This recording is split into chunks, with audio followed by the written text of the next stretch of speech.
तोहरा तोहरा के दिल आई बाटे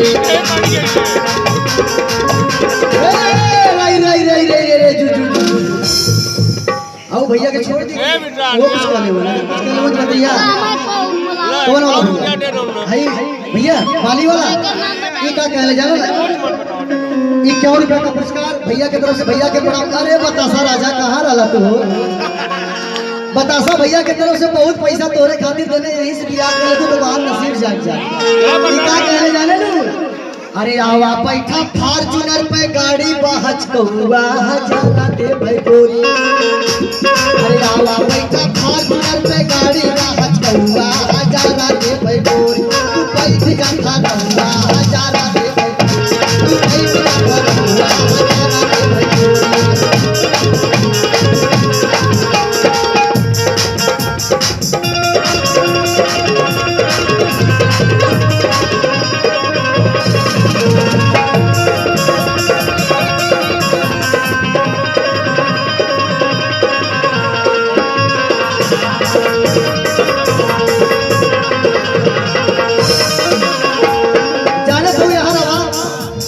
बहुत बड़ा बड़कवा आदमी है इनके आम आदमी जी समझा का कहले जाने लू। हमके ना बुझिया रानी अल्लू लल्लू गैरू खैरा हमके ना बुझिया रानी अल्लू लल्लू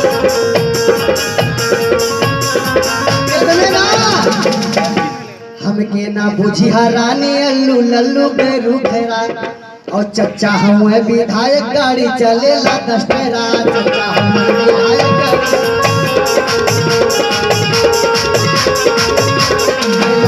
हम गन्ना बेची जाने जिला गंगा हजारा दे भैया कहले 1 लाख का हर साल खाली गन्ना बेची ना। अरे लाख के हम गन्ना बेची जाने जिला गंगा हजारा दे तू पैसा का खरबा हजारा दे तू पैसा का खरबा हजारा दे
कैसे छोटी पूरी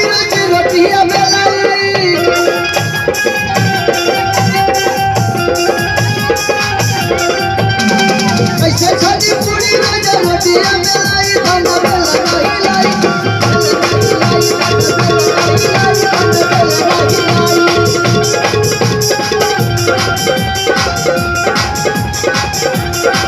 क्या बात है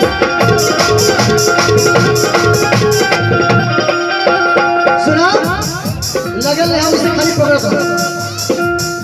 सूट सलवार साड़ी चुभेल कमरिया में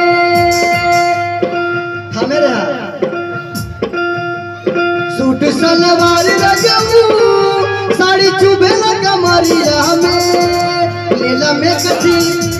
में कसी मजा दी गरमिया में लेला में कसी मजा दी गरमिया में।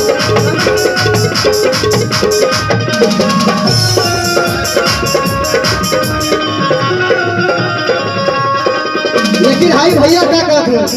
जो ने रिकॉर्ड करत हूँ इनके देखत हूँ। हाँ आई वाला आई